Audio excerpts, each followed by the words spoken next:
આ બે ભારત બતાવતી બીજી એક તસવીર પણ છે। ખૂબ જાણીતા ફૂટબોલર લિયોનેલ મેસીનો ભારતનો કાર્યક્રમ પૂરો થયો। એ કાર્યક્રમ પૂરો થતાં એ ટૂરમાં કેટલો ખર્ચ થયો એનો આંકડો સામે આવ્યો, જે હતો 120 કરોડ। એક ઇવેન્ટ કંપનીએ આખું ઓર્ગેનાઇઝ કર્યું હતું, ગોઠવ્યું હતું, અને એના પછી એ કંપની એ પોતાની રીતે કંપનીના અલગ અલગ સ્પોન્સર મળે, રાજ્યના સ્પોન્સર મળે, એ રીતે 120 કરોડ રૂપિયા ટૂંકમાં લિયોનેલ મેસીના ભાગમાં આવ્યા, જ્યારે ભારતની 3 દિવસની મુલાકાત પછી ગયા। પૂર્વ ડેપ્યુટી સીએમ નીતિન કાકાએ હસતા હસતા બહુ સરસ કહ્યું હતું એમણે કે આ જો મેસી આવ્યો તો આટલા કરોડ લઈ ગયો ને આપણે 5 લાખમાં ફાંફા પડે। એ ભલે અલગ સંદર્ભે કે અલગ રીતે વાત કરતા હોય, પણ આંકડા અને હકીકત એ બતાવે છે કે લિયોનેલ મેસીને 3 દિવસ માટે 120 કરોડ રૂપિયા આ જ ભારતમાં ભેગા થઈ જાય છે। આ જ ભારતમાં હજારો માણસ એવા હતા કે જે 10 લાખ રૂપિયા આપીને એની સાથે એક સેલ્ફી લેવા માટે તૈયાર હતા। કલકત્તા, મુંબઈ, દિલ્હીમાં જે બધા લોકોએ જોયું એ વીઆઈપી કલ્ચર સિવાય કશું જ નહોતું।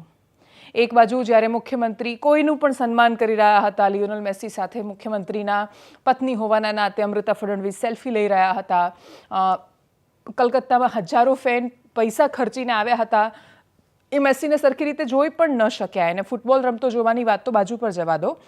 અને આ બધું જ જ્યારે થઈ રહ્યું હતું ત્યારે ભારતની ફૂટબોલની હકીકત એ છે કે આપણે 142મા નંબર પર છીએ।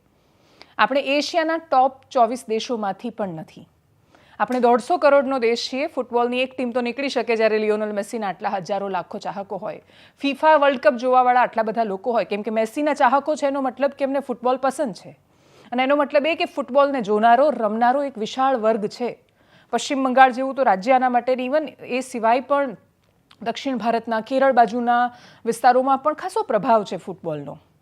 ગુજરાતમાંથી ફૂટબોલની ટીમ બહુ સરસ પ્રદર્શન કરી રહી છે, પણ આપણે નેશનલ લીગ નથી રમાડી શકતા। એનું કારણ એ છે કે એના માટે આવતો ખર્ચો છે 35 કરોડ રૂપિયાનો, અને 35 કરોડ રૂપિયાની ગેરંટી લેવા માટે કોઈ તૈયાર ન થયું। એમણે કહ્યું કે 35 કરોડ રૂપિયા જો આપણે ખર્ચીશું તો એની પાછળ કોઈ વળતર મળે કે કેમ એ ખબર નથી, અને એટલે જ 35 કરોડ રૂપિયા આ દેશમાં નેશનલ લીગ માટે, જ્યાં 300 પ્રોફેશનલ ફૂટબોલ પ્લેયર્સ રમે છે, એના માટે ફાળવવા કે આપવા કોઈ તૈયાર ન થયું। પણ 3 દિવસના મેસીના કાર્યક્રમમાં આ જ દેશમાંથી, જેના માટે એવું કહેવાય છે કે આ એટલો કંઈ સમૃદ્ધ દેશ થોડો છે કે ફૂટબોલ જેવી રમત પાછળ એટલો સમય વાપરવાનો અથવા પૈસા ખર્ચવાનો, 35 કરોડ રૂપિયા આખી ગેમ માટે, એની એક વર્ષની એક ટુર્નામેન્ટ માટે જ્યાં ખર્ચાવા તૈયાર નથી, ત્યાં 120 કરોડ મેસીને મળે છે। સમસ્યા મેસીની નથી, સમસ્યા આપણી છે। આપણા દેશમાં હજારો માણસ એવા છે કે જે 10 લાખ રૂપિયા સેલ્ફીના ખર્ચી શકે છે, પણ જે ફૂટબોલને જીવાડી નથી શકતા।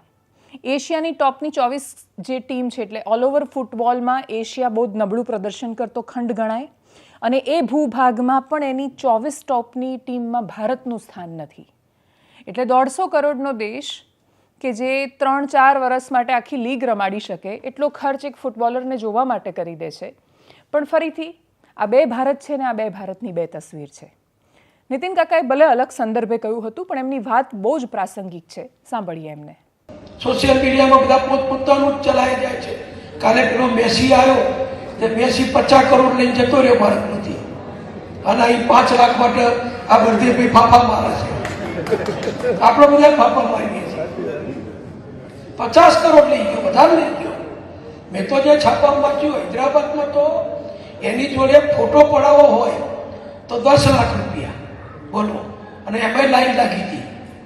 એટલે આ બધું કેવું ચાલે છે એની સામે આપણે એ ભલે ચાલતું, એનો કોઈ આપણો વિરોધ નથી, પણ આપણું શું એ તો આપણા લોકોને ખબર આપવી પડે।